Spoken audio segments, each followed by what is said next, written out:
ಸಮಾಜದಲ್ಲಿ ಎಲ್ಲ ಧರ್ಮದವರು ಸಾಮರಸ್ಯದಿಂದ ಜೀವನ ನಡೆಸಬೇಕಾದರೆ ನಮ್ಮ ನಡುವೆ ಇರುವ ಕಂದಕಗಳನ್ನು ಮೆಟ್ಟಿ ನಿಂತು ಹೊರಬಂದು ಕೂಡಿ ಬಾಳಿದಾಗ ಸಹೋದರತೆಯ ಪರಿಕಲ್ಪನೆಗೆ ಅರ್ಥ ಬರುತ್ತದೆ ಎಂದು ಸುಳ್ಯ ಕ್ಷೇತ್ರ ಶಿಕ್ಷಣಾಧಿಕಾರಿ ಲಿಂಗರಾಜ ಅರಸು ಹೇಳಿದರು. ಸುಳ್ಯದ ಗ್ರೀನ್ ವ್ಯೂ ಶಿಕ್ಷಣ ಸಂಸ್ಥೆಯಲ್ಲಿ ಪತ್ರಕರ್ತರಿಗೆ, ಶಿಕ್ಷಕ ವೃಂದದವರಿಗೆ, ಶಿಕ್ಷಣ ಇಲಾಖೆ, ಅರಣ್ಯ ಇಲಾಖೆ, ನಗರ ಪಂಚಾಯತ್ ಅಧಿಕಾರಿಗಳಿಗೆ ಮತ್ತು ಸಿಬ್ಬಂದಿ ವರ್ಗದವರಿಗೆ ಹಾಗೂ ವಿವಿಧ ಸಂಘ ಸಂಸ್ಥೆಗಳ ಪದಾಧಿಕಾರಿಗಳಿಗೆ ಹಾಗೂ ಜನಪ್ರತಿನಿಧಿಗಳಿಗೆ ಆಯೋಜಿಸಲಾದ ಈದ್ ಸೌಹಾರ್ದ ಸಮ್ಮಿಲನವನ್ನು ಉದ್ಘಾಟಿಸಿ ಮಾತನಾಡಿದ ಅವರು, ಮುಂದಿನ ಸನ್ನಿವೇಶದಲ್ಲಿ ಎಲ್ಲರೂ ಸಹೋದರತೆಯಿಂದ ಬೆರೆತು ಹಬ್ಬಗಳನ್ನು ಆಚರಿಸುವುದು ಉತ್ತಮ ಕಾರ್ಯವಾಗಿದೆ ಎಂದು ಈ ಸಂದರ್ಭದಲ್ಲಿ ಒತ್ತಿ ಹೇಳಿದರು. ತೃಪ್ತಿಪಡಿಸಲಿಕ್ಕೆ ಈ ಪ್ರಪಂಚದಲ್ಲಿ ಸಾಧ್ಯವೇ ಇಲ್ಲ. ಅವನಿಗೆ ಹಣ ಕೊಟ್ಟರೂ ತೃಪ್ತಿ ಇಲ್ಲ, ಚಿನ್ನ ಕೊಟ್ಟರೂ ತೃಪ್ತಿ ಇಲ್ಲ, ಏನೇ ಸಂಪತ್ತನ್ನು ಕೊಟ್ಟರೂ ಕೂಡ ತೃಪ್ತಿ ಇಲ್ಲ. ಬೇಡ ಎನ್ನಿಸಬಹುದಾದ ಒಂದೇ ಒಂದು ವಸ್ತು ಅಂತ ಹೇಳಿದ್ರೆ ಅದು ಆಹಾರ. ಅಂದ್ರೆ ಒಬ್ಬ ವ್ಯಕ್ತಿಗೆ ಆತ ತಿನ್ನುವಷ್ಟು ಆಹಾರವನ್ನು ಹಾಕಿದ ಮೇಲೆ ಮತ್ತೊಮ್ಮೆ ತಗೊಳ್ಳಿ ಆಹಾರವನ್ನು ಅಂತ ಹೇಳಿದ್ರೆ ಬೇಡ ಅಂತಾರೆ. ಅಂದ್ರೆ ಮನುಷ್ಯನಿಂದ ಬೇಡ ಎನ್ನಿಸಬಹುದಾದಂತಹ ಒಂದೇ ಒಂದು ವಿಚಾರ ಏನು ಅಂತ ಹೇಳಿದ್ರೆ ಅದು ಊಟ.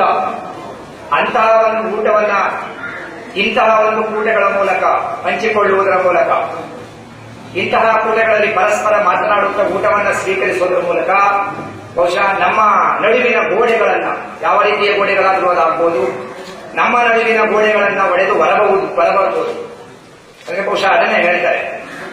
ನಾವು ಎಲ್ಲೆಲ್ಲೋ ಹುಡುಕ್ತೀವಿ ದೇವರನ್ನ, ದೇವರಿದ್ದಾರೆ, ಎಲ್ಲೋ ಹುಡುಕಿದೆ ಇಲ್ಲದ ದೇವರ ಕಲ್ಲು ಮಣ್ಣುಗಳ ಗುಡಿಯೊಳಗೆ ಅಂತ ಹೇಳ್ತಾರೆ. ಅಧ್ಯಕ್ಷತೆಯನ್ನ ಶಿಕ್ಷಣ ಸಂಸ್ಥೆಯ ಅಧ್ಯಕ್ಷ ಇಸ್ಮಾಯಿಲ್ ವಹಿಸಿದ್ರು. ಮುಖ್ಯ ಅತಿಥಿಗಳಾಗಿ ಕರ್ನಾಟಕ ಸರ್ಕಾರದ ನಿವೃತ್ತ ಉಪ ಕಾರ್ಯದರ್ಶಿ ಇಬ್ರಾಹಿಂ ಗೂನಡ್ಕ ಮಾತನಾಡಿ, ಇಂತಹ ಕಾರ್ಯಕ್ರಮಗಳು ಎಲ್ಲ ಕಡೆಗಳಲ್ಲೂ ನಡೆಯಬೇಕು. ಎಲ್ಲ ಧರ್ಮದ ಹಬ್ಬದ ಆಚರಣೆಯ ತಿರುಳು ಸಮಾಜಕ್ಕೆ ತಿಳಿಯಪಡಿಸಬೇಕು. ಆಗ ಸೌಹಾರ್ದತೆ ನೆಲೆಗೊಳ್ಳುತ್ತದೆ ಎಂದು ಶುಭ ಹಾರೈಸಿದ್ರು. ಆಡಳಿತ ವರ್ಗ ಅಲ್ಲಿ ಅಧ್ಯಾಪಕರೊಂದಿಗಿರುವಂತಹ ಒಂದು ಸಂಬಂಧ, ಸುಳ್ಯದ ಕ್ಷೇತ್ರ ಶಿಕ್ಷಣಾಧಿಕಾರಿಗಳ ಇಲಾಖೆ ಅಂತ ಹೇಳಿದ್ರೆ ಬಹುಶಃ ಅದು ಜನಸ್ನೇಹಿಯಾಗಿ ಈ ಹಿಂದಿನ ಎಲ್ಲ ಬಿಒಗಳು ಅದನ್ನ ತೆಗೆದುಕೊಂಡು ಬಂದಿದ್ದಾರೆ.